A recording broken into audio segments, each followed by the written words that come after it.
Sylvain Carrière. Bonsoir à toutes et tous.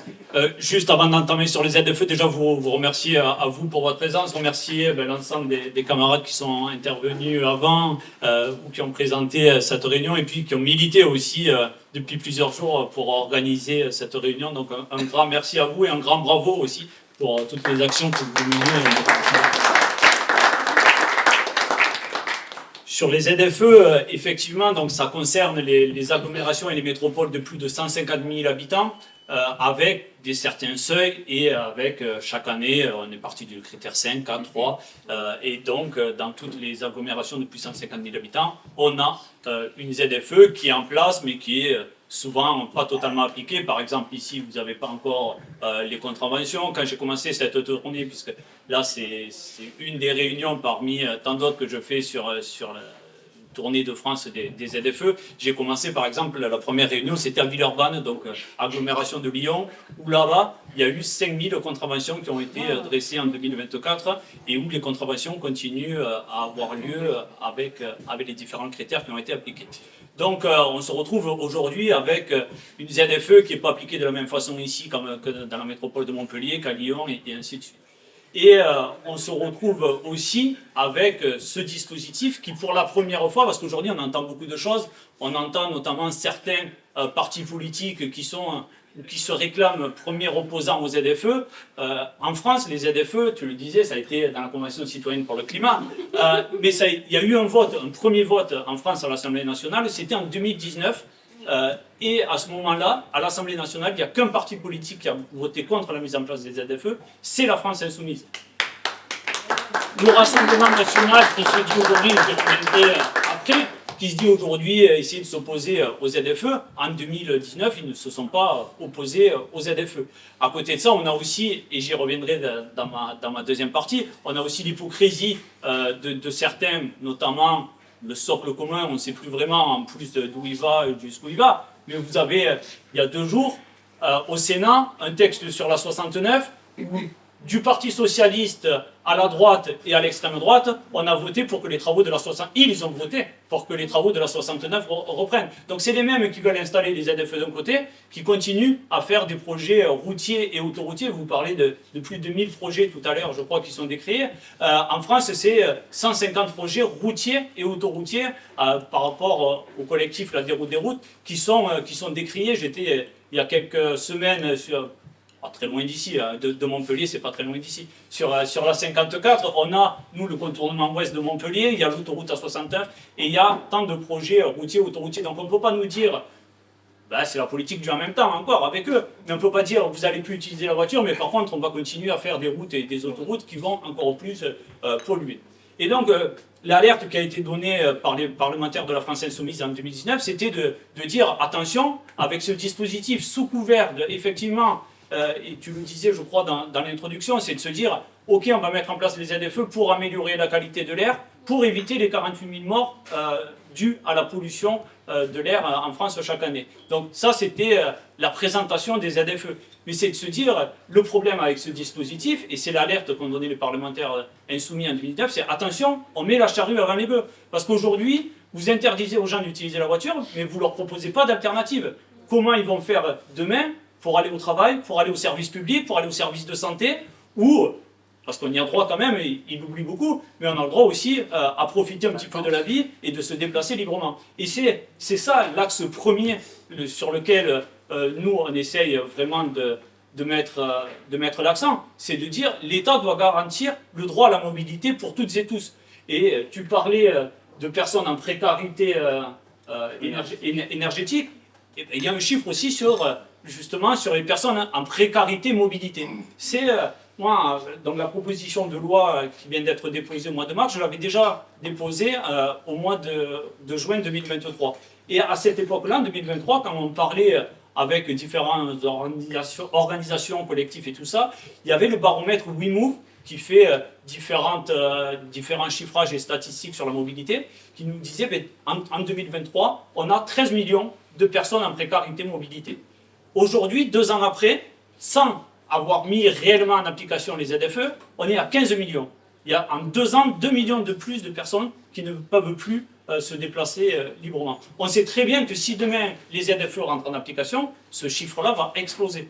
Parce qu'on sait très bien que les gens qu'on rencontre le matin, vous, nous, tout le monde, quand on utilise la voiture le matin, c'est souvent, ça peut être par plaisir. Il y en a quelques-uns qui aiment bien avoir leur bagnole. Le président, par exemple, apparemment, a dit son amour pour la bagnole. Bon, il a le droit, d'autres ont le droit. Mais ce n'est pas la grande majorité de la population. La grande majorité de la population, ben, le matin, on utilise la voiture parce qu'on n'a pas le choix. Moi, par exemple, à Montpellier, j'habite entre Montpellier et Sète, et quand j'ai un rendez-vous, j'habite dans un petit village, je suis obligé de prendre ma bagnole pour y aller. Puisque d'ailleurs, la seule ligne de bus où il y a une ligne, enfin, le bus passe une fois le matin, une fois le soir, même ça, ils veulent nous le supprimer. À l'heure de l'urgence, et tu le disais, où on doit mettre vraiment beaucoup plus de moyens financiers et humains et augmenter les fréquences et les transports du quotidien, mais eux, même là, ils nous disent « Ah là là, c'est pas rentable, c'est toujours sur le même prisme de la rentabilité, donc on va encore plus supprimer. » Et donc, quand on utilise la bagnole le matin, ben, c'est qu'on, malheureusement, souvent, on n'a pas le choix. Et donc, nous, c'est de se dire ben, « Ne mettons pas la charrue dans les bœufs, avec ce dispositif, ben, il est injuste pour des millions de Françaises et de Français, puisqu'il oublie des millions de Françaises et de Français. Et on le voit très bien, d'ailleurs, dans les différents rapports parlementaires qui ont été faits, que ce soit à l'Assemblée ou au Sénat, peu importe l'étiquette politique, le constat est unanime de dire, avec la mise en place des ZFE, il y a un réel souci. Alors après, là où on n'est pas d'accord, c'est sur qu'est-ce qu'on fait. Alors certains essayent d'arranger un petit peu, d'avoir quelques miettes pour arranger les ZFE, d'autres veulent le supprimer totalement. Et puis, ben, nous, il y a la proposition de loi que je vais pouvoir vous détailler un petit peu. Et c'est de se dire, ben, nous, de toute façon, il faut trouver un dispositif qui améliore la qualité de l'air, puisque effectivement, il y a vraiment cette urgence de santé publique, mais il faut un dispositif populaire, une écologie populaire, un dispositif qui n'oublie pas des millions de Françaises et de Français et qui répond vraiment avec une alternative à chacune et chacun d'entre nous. Et donc c'est pour ça que dans cette proposition de loi, l'article 1er par exemple, c'est un moratoire sur les zones à faible émission, comme il entend les déployer, et de les conditionner au transport en commun. Et là c'est important, l'article c'est moratoire plus conditions au transport en commun. Parce que là, il y a quelques semaines, je ne sais pas si vous avez vu, mais bon, le Rassemblement national propose de supprimer les ZFE. Oui, ok, mais donc, du coup, on fait quoi? Bon, ils ne savent pas, parce que d'ailleurs, ils veulent supprimer les ZFE, mais ils veulent refondre la vignette critère. Et je dis aux députés du Rassemblement national, ben, pourquoi vous voulez refondre la vignette critère? S'il n'y a plus de ZFE, il n'y a pas besoin de faire la vignette critère. Alors ils nous disent, et puis il faut développer les transports en commun. Ah bon? Il faut développer les transports en commun? Mais chaque année en commission du développement durable et de l'aménagement du territoire, dans laquelle on siège et dans laquelle les questions de transport sont étudiées, bon, en commission, ils n'ont pas le temps de faire de 49.3. En séance, c'est plus compliqué, mais en commission, on discute vraiment sur le budget. Et chaque fois qu'on demande des budgets supplémentaires pour les trains du quotidien, pour les trains de nuit, pour les pistes cyclables, et bien chaque fois, c'est le Rassemblement national avec les macronistes nous disent c'est pas le moment, il n'y a pas d'argent, on verra plus tard, ainsi de suite. Donc, au Rassemblement national, mais qu'est-ce que vous faites? Parce que vous ne voulez pas que les gens utilisent les transports en commun parce que vous ne voulez pas les développer, mais du coup, qu'est-ce que vous faites pour améliorer la qualité de l'air si vous proposez vraiment rien? Et donc, nous, c'est de se dire, et oui, et après la droite qui est en ce moment, d'ailleurs, ont déposé une proposition de loi avec un moratoire. Alors il y en a, c'est des moratoires 3 ans, 5 ans. Une députée de la droite républicaine a déposé une proposition de loi avec un moratoire de 5 ans. Alors là, j'ai eu des journalistes, des fois j'avais l'impression d'avoir des militants au téléphone, hein. Bref, c'est une petite parenthèse, mais ils m'ont appelé « Ah, monsieur Carrère, vous devez être content alors, parce que maintenant, la droite aussi veut un moratoire. » Oui, d'accord. Alors c'est un premier pas. Effectivement, à Montpellier, par exemple, le maire socialiste a décidé, alors maire socialiste de Montpellier, ça fait 3 ans que j'ai envoyé des courriers, bon, il doit y avoir un problème, peut-être que la poste est partie, je ne sais pas, mais en tout cas, j'ai jamais eu de réponse. En lui demandant un moratoire, en attendant qu'on développe vraiment les transports en commun. Bon, j'ai jamais eu de réponse. Là, il y a une fronde un petit peu des députés de la métropole de droite, et là, il a répondu, il a dit, on va faire un moratoire jusqu'en 2027. Ah tiens, 2027 ? Pourquoi? Il y a peut-être une échéance avant, je ne sais pas. Bon, alors du coup, les journalistes me disent, ah ben, vous devez être content, à Montpellier, vous avez un moratoire, la droite demande un moratoire, donc ça va dans le sens de votre proposition de loi. Et je leur dis, ben non.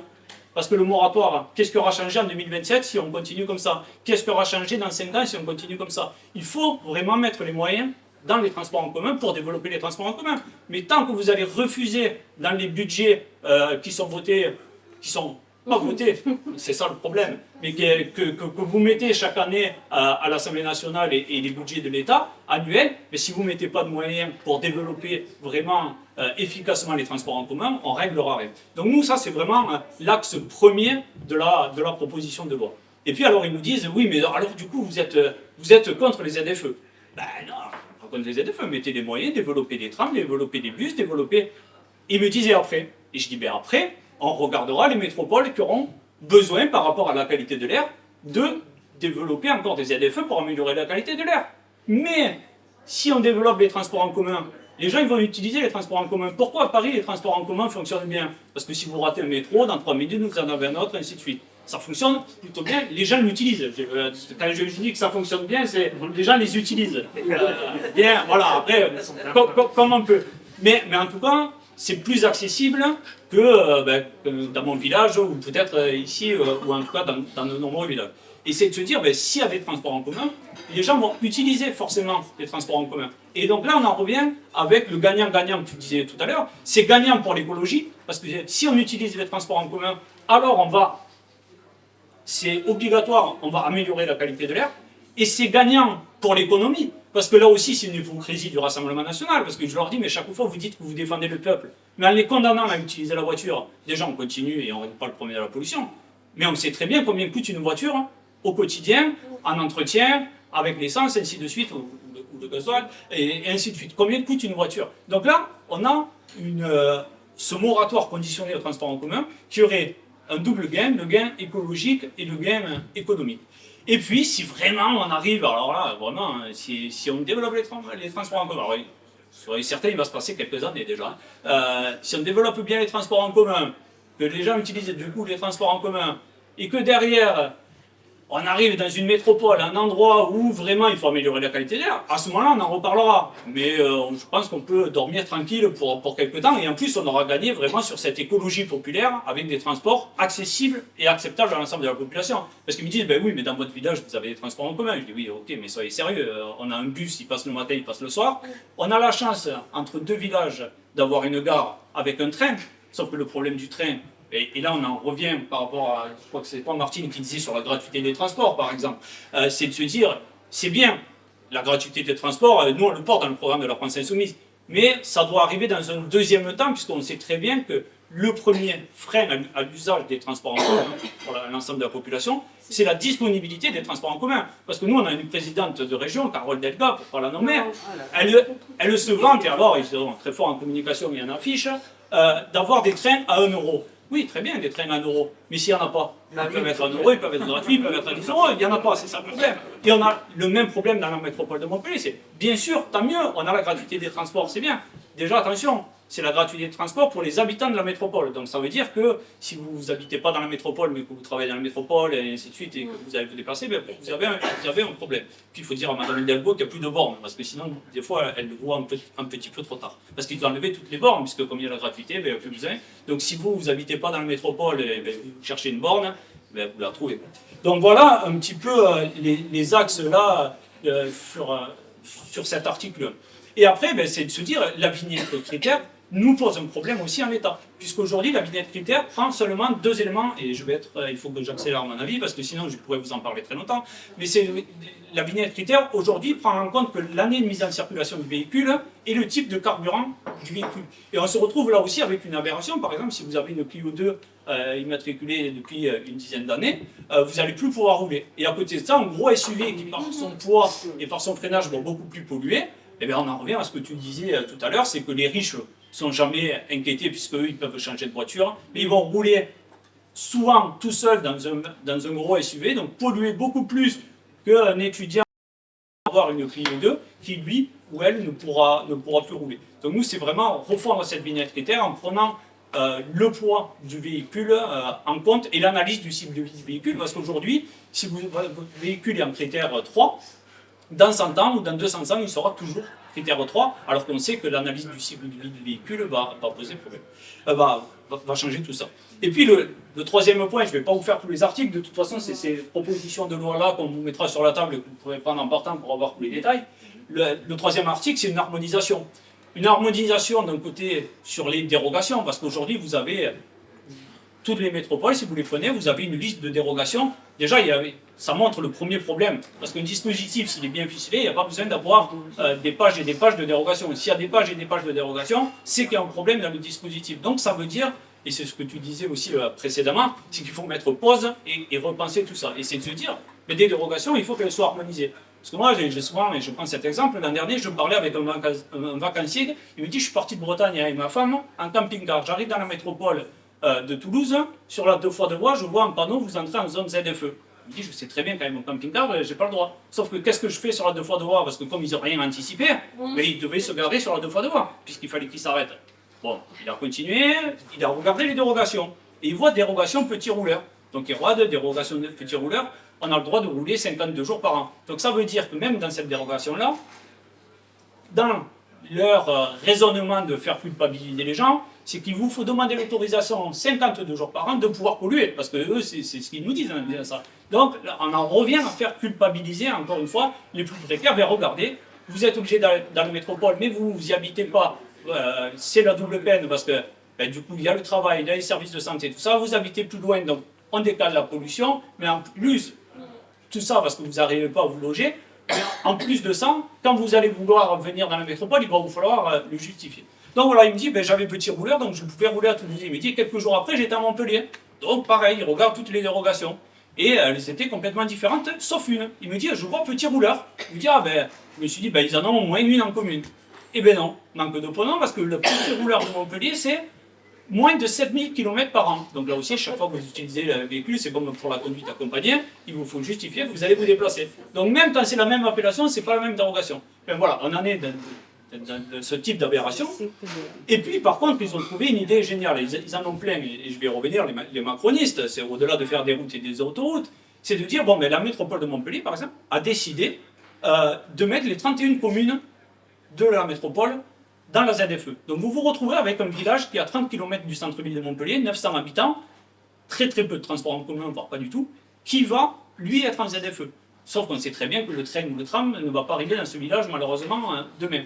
Par contre, à côté de ça, les 3 axes les plus polluants de la métropole de Montpellier, l'autoroute, l'ancienne autoroute qui est devenue le contournement, enfin le périphérique, et l'axe principal, qui sont les 3 axes les plus polluants de la métropole, eux ont une dérogation. Ils sont physiquement dans la zone ZFE, mais ils ont une dérogation, vous pouvez rouler même si vous êtes à n'importe quel critère. Donc ça veut dire que, apparemment, pour eux, dans leur raisonnement, la pollution reste sur les routes. Bon, c'est pas la première fois qu'ils nous le feront. Voilà un petit peu, et nous, du coup, ce qu'on porte, c'est de dire, si vraiment on doit arriver à l'étape ZFE, ben, il n'y a pas de possibilité de dérogation. Parce que nous, par exemple, pourquoi ils ont fait ça à Montpellier? C'est pour le transport de marchandises qui va de l'Espagne à l'Italie ou vers la vallée du Rhône pour les camions. Alors l'an dernier, ils sont venus nous voir, les macronistes, en nous disant, mais regardez, il y a une directive européenne, on est écolo, et là vous allez être pour. Parce que les camions, au lieu de faire 48 tonnes, maintenant, ils vont pouvoir en faire 76. Ils ont eu l'idée géniale, écolo, hein, parce qu'ils ont cru que c'était écolo, de faire des méga camions. On leur a dit, mais vos méga camions, ils sont méga polluants, ils sont méga dangereux, et puis, si vous voulez vraiment mettre des camions les uns derrière les autres, on a une idée. Un truc que vous êtes en train de détruire depuis longtemps. Ça s'appelle le fret ferroviaire. Vous mettez vraiment des moyens sur le fret ferroviaire, chose que vous refusez et que vous détruisez tous les ans, et on y arrivera, il n'y a pas besoin de faire des méga camions. Mais voilà un petit peu toutes les ironies et toutes les contradictions qui vont avoir. Donc là, on est, et je finis très vite avec ça, on est en ce moment donc sur le texte, et c'est pour ça, bon, les ZFE, on en entend beaucoup parler, puisqu'il y a les dérogations, il y a les moratoires, ainsi de suite. Donc, mais c'est un sujet qui revient beaucoup, puisque dans la trumpisation de la société qu'ils sont en train de nous imposer, là, vous savez, alors en ce moment, et peut-être j'en profite aussi pour excuser Ségolène, qui devait être là, Ségolène Amiot, et qui est retenue sur le texte fin de vie, parce qu'en ce moment, on a plein de textes, on en fait un, on en commence un, on en finit un autre, enfin, c'est un peu, à l'Assemblée nationale, un petit peu compliqué en ce moment, et vous le savez. Et donc, on avait commencé un texte sur la simplification de la vie économique. Alors, c'est beau, hein, ça fait un beau enrubanage, mais quand vous regardez derrière ce que c'est justement, je crois que c'est toi, Martine, qui parlait des normes, c'est on enlève tout, alors que l'urgence écologique nous appelle et nous contraint vraiment à aller plus vite et plus fort et à mettre des moyens. Mais eux, qu'est-ce qu'ils trouvent? C'est que interdire les néonicotinoïdes qui condamne les agriculteurs en premier, mais la population et l'agriculture en général. Et qu'est-ce qu'ils disent? On va faire encore une dérogation. Qu'est-ce qu'on va faire pour les ZFE? On va les supprimer. Qu'est-ce qu'on va faire pour l'ANSES? C'est trop problématique, ils sont trop écolos. On va les mettre sous tutelle, et ainsi de suite. Voilà un petit peu ce qu'ils sont en train de nous mettre sous couvert de simplification. Ils sont en train de tout détricoter. Et donc, c'est pour ça que les ZFE arrivent vraiment dans le débat. C'est que, bon, c'est passé en commission il y a maintenant bientôt 2 mois. Ça devrait revenir, normalement, à la fin du mois de mai. Certainement, ça sera plutôt courant du mois de juin, parce qu'il va falloir qu'on finisse le texte sur la fin de vie, puis le texte sur la loi du plomb, qui est le retour des néonicotinoïdes. Donc voilà un petit peu dans l'ambiance et le climat qui sont en train de nous mettre, et de vraiment détricoter, de se dire, à un moment donné, il faut vraiment changer, et ça a été dit dans les interventions avant, c'est changer de paradigme et arrêter de raisonner sur de la voiture individuelle, arrêter de raisonner, il y a des bouchons, on va construire des routes, on va changer tout ça, parce qu'on sait très bien que déjà c'est pas le cas. Et à un moment donné, ben, il faut changer ça. Et c'est d'ailleurs, nous, la réflexion qu'on a eue à cette proposition de loi, c'est de se dire, et parce que ça revenait aussi, c'est de se dire, ben, il faudrait que l'État accompagne les gens à changer de véhicule en leur donnant des primes. Mais nous, on s'est dit, ben, attention à ça, parce qu'on ne veut pas que l'argent public finance le renouvellement du parc automobile et donc finance la filière automobile. Qu'il y ait des aides pour accompagner les personnes auxquelles on n'aura vraiment pas pu proposer d'alternatives, oui, mais pas le généraliser et surtout mettre ces moyens vraiment dans un changement de paradigme, d'intermodalité, de se dire ben, comment on va un point A, un point B, on sait très bien qu'on n'aura pas tous une gare ou un tram devant chez nous, mais déjà qu'il y a une piste cyclable. Enfin, là, on en arrive avec des aberrations. Il y a quelques mois, dans la circonscription, on a inauguré 800 mètres de piste cyclable. Alors, tous les élus, hyper contents. Et je leur dis, ouais, ben, c'est bien, ah, elle est belle, tu as vu, elle est belle la piste cyclable et tout, ça fait écolo, ouais, ça fait écolo. Je dis, ouais, sauf que le cycliste, là, avant d'arriver sur la piste cyclable, c'est une 2 fois 2 voies. Donc s'il arrive en ville, il a de la chance. Il fait ses 800 mètres, hein, déjà il aurait eu beaucoup de chance. Et puis il arrive de nouveau sur la route nationale, donc qu'est-ce qu'il fait? Voilà un petit peu dans les aberrations dans lesquelles on est. C'est de se dire, ben, à un moment donné, il faut avoir, et c'est là tout l'intérêt et tout le raisonnement qu'il faut avoir sur la planification écologique, c'est de se dire qu'il faut avoir une vision globale. Et on sait très bien qu'on n'aura pas des gares de partout, mais à un moment donné, et là, c'est encore le cas de la région Occitanie, hein, je suis désolé, c'est celle que je connais le mieux, c'est de se dire, ben, si on veut que les gens utilisent leur auto pour faire les premiers kilomètres et les derniers kilomètres et prennent un train, ben, il ne faut peut-être pas les obliger à prendre rendez-vous 3 jours avant. 72 heures ou 48 heures avant, s'il faut faire un mail en disant attention, dans 3 jours je vais prendre le vélo, donc il faut prévoir. Et puis, ça veut dire que le train, il faut qu'il passe et qu'il s'arrête, et ainsi de suite. Parce que moi j'ai le cas, par exemple, et tout à l'heure je parlais de la gare que j'avais à côté de chez moi, c'est que les gens me disent ben, on a la chance d'avoir cette gare. Mes enfants vont à l'école à Montpellier, le lundi matin je les pose 10 minutes à la gare. 10 minutes après, mon fils m'appelle, papa, le train n'est pas passé. Bon, mais je viens te chercher, je t'emmène en voiture à Montpellier. Le lendemain, rebelote, il le pose, papa, le train est passé, mais il était plein, du coup il ne s'est pas arrêté. Ben, je viens te chercher, je te ramène. Ben, le mercredi, qu'est-ce que fait le père? Ben, il va directement l'amener à l'école. Et voilà un petit peu le problème qu'on a avec les alternatives, où on doit vraiment avoir cette alternative qui soit accessible et acceptable à l'ensemble de la population. Donc voilà un petit peu pour donner le climat général sur les ZFE, pour notre position vraiment, parce que souvent, et c'est le cas avec les journalistes, c'est de dire « Ah mais vous êtes pour, vous êtes contre ». L'autre fois, j'ai passé presque 3 quarts d'heure avec une journaliste, hein, elle me dit « Ah !» La conclusion, je vous garantis que c'est vrai, elle me dit « C'était très clair, j'ai tout compris ». Puis elle m'envoie un texto, 1 heure après, avec la position, elle me dit « Pour être sûr quand même, est-ce que c'est bien ça ?» Je dis « Ben non, vous n'avez pas tout compris, justement. » Parce qu'en fait, avec eux, soit on est pour, soit on est contre. Mais dès qu'on est un petit peu... Alors, mais vous êtes pour, vous êtes contre les ZFE? Je dis « Ben si demain il y a des transports en commun, on sera plutôt pour, mais il n'y en aura plus besoin. » Ah ouais, alors si en plus vous leur dites qu'il n'y en aura plus besoin, parce qu'ils n'arrivent pas à... Voilà, mais c'est se dire, ben, on est contre, mais on ne propose rien, mais ça leur va bien, quoi. Et effectivement, ben, c'est pour ça aussi le sens de cette proposition de loi et de cette tournée de France, c'est de se dire, ben, nous, on est pour améliorer la qualité de l'air, mais on est pour oublier personne. Et donc pour ça, il faut vraiment mettre des moyens, que l'État mette des moyens, qu'après les collectivités mettent des moyens, Mais si déjà, au niveau de l'État, on refuse de mettre les transports en commun, et je finis vraiment avec ce dernier exemple, mais il y a 1 an et demi, on a voté la loi sur les SERM, les services express régionaux métropolitains. Là aussi, les macronistes sont venus nous voir, ben, celui-là, vous allez voter, vous êtes pour du train, mais c'est un peu comme les LGV. Chaque fois, ils nous disent, ben, vous ne pouvez pas être contre les LGV.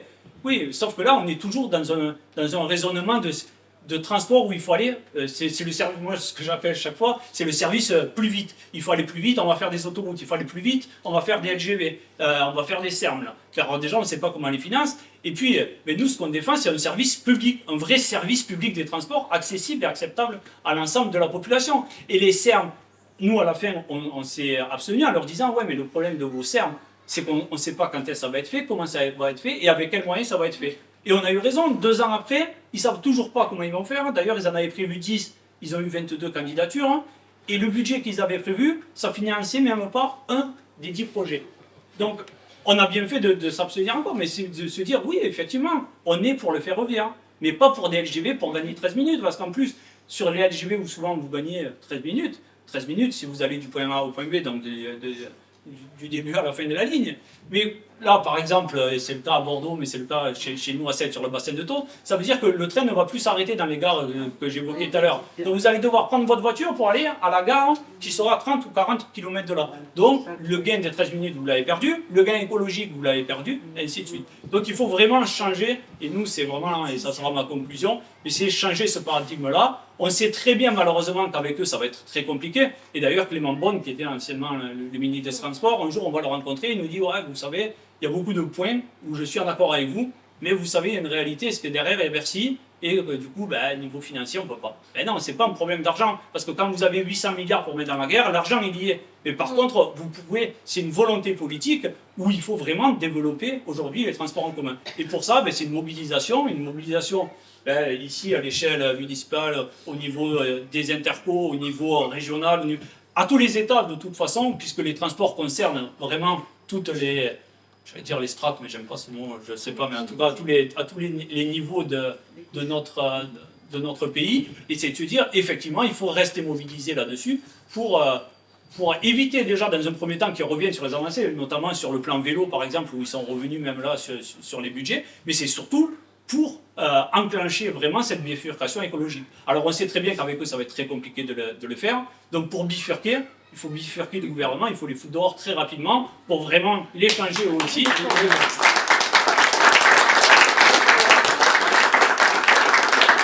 Merci beaucoup Sylvain pour cette conclusion.